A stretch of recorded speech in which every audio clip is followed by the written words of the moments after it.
Right now we're just outside the entrance, and ahead of us you can see the kobold camp. Just at the bottom there is a pit going into nothing, and a long chain off to the side so that any goods that are delivered to this point can go straight across without having to find their way down a narrow staircase, which I'm about to try and traverse. Down to here. So there you go. The chain going gently across the top. And the first couple of tents. Surrounded by bottomless pits, a little bit of food, and a cooking place, and a fire for the low-level kobolds, and then a scary piece of wood to find your way across onto the next part. Here we have more of the kobold camp for low-level kobolds. So the grunts, access to water, and various bits of food and mushroom which could be considered food. Up the ladder.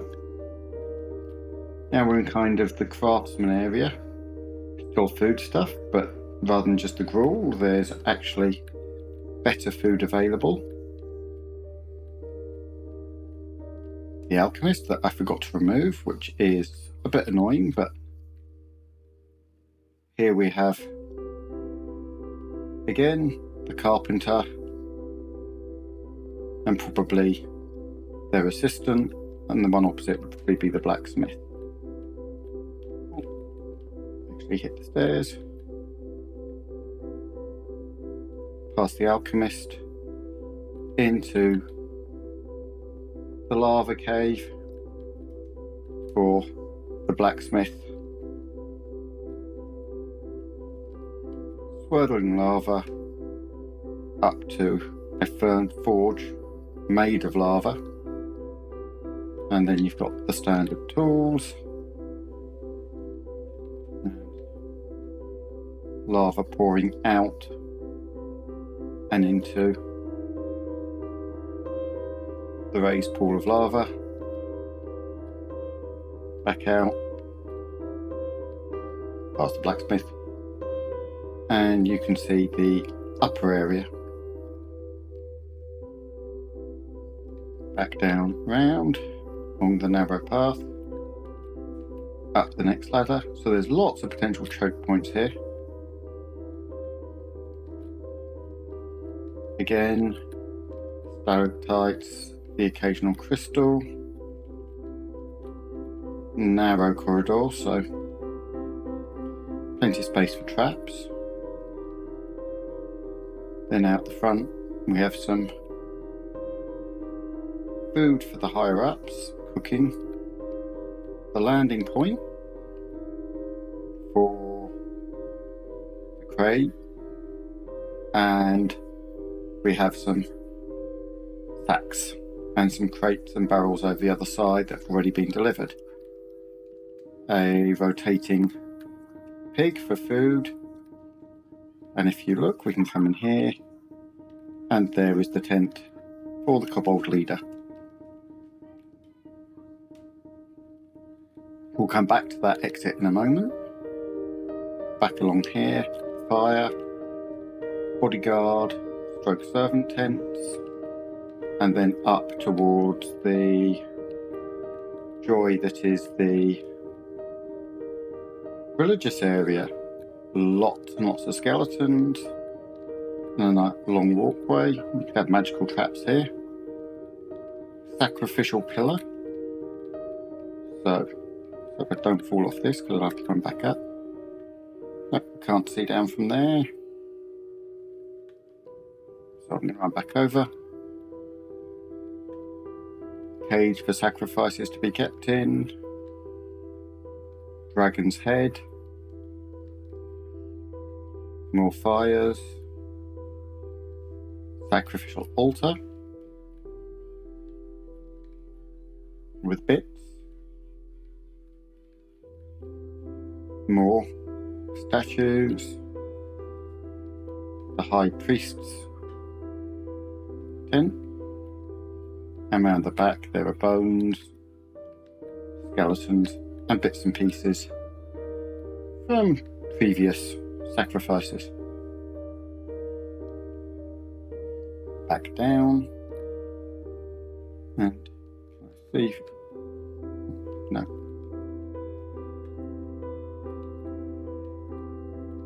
There you go, you can see the green light flickering just under the sacrificial stone. Back through, down here. And then out into the rest of the complex.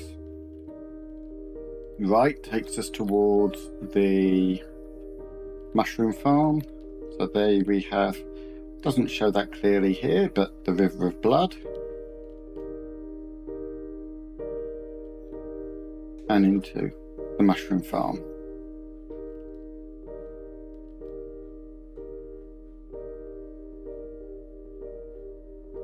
Then we're moving out of the area for the kobolds and heading into the lair itself.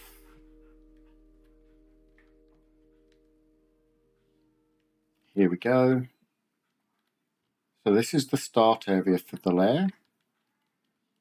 To the right we have the music chamber. So surrounded by crystals, skeleton chair to play appropriate dark music,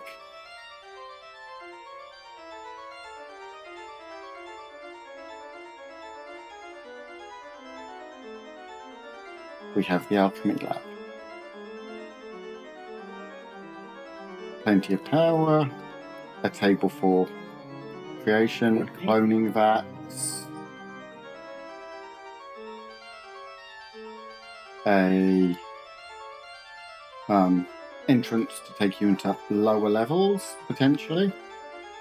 Then vats with pipes heading out to other areas, as well as across or down under the floor, where they come back over here and again feed into the table with another place to open it and a switch to act as a cut-off or power for all of the electricity if Dagg decides that he's having a Frankenstein moment.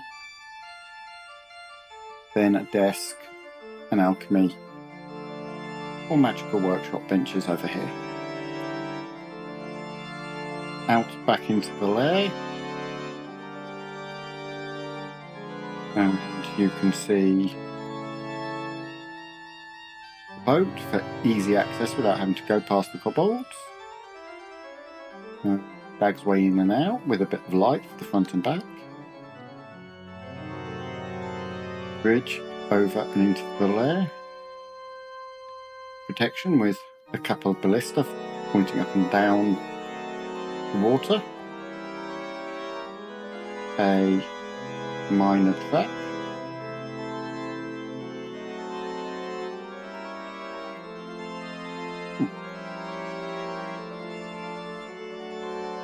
And then into the lair itself.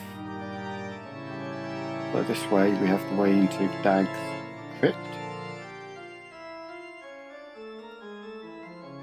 Do you really want to mess with his treasure? Somewhere to clean up where when he wakes up. Relatives on the walls. A font of blood with a chalice. Of course, you have to have his coffin. Actual treasure. The Dark Lord himself. With the ears of the fluffy bunny slippers. And then Zack So there's a story behind this. Zack had the bunny slippers. The Dark Lord wanted them. Dark Lord now has the bunny slippers. And we head over to the torture chamber.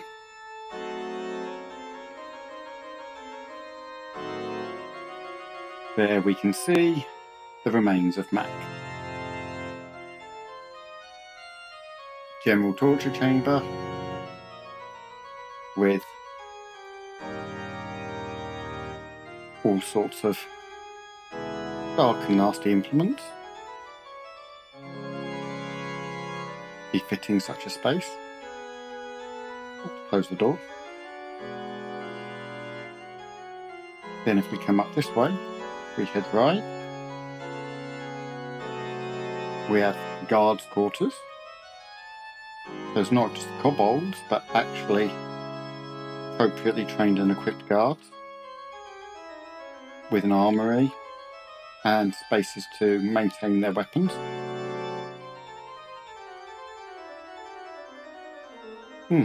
Behold paddle. I don't want to know what the guards are up to in their spare time.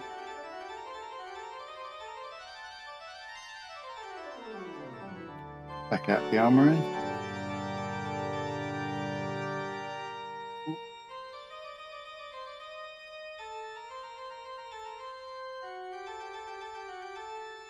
Pretty solid door there because, well, they live opposite Spider's Nest. With various remnants of previous snacks.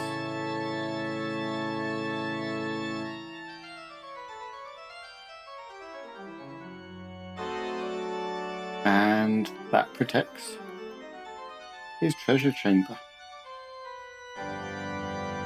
Ark of the Covenant, just cause, and lots of gold and bits and pieces.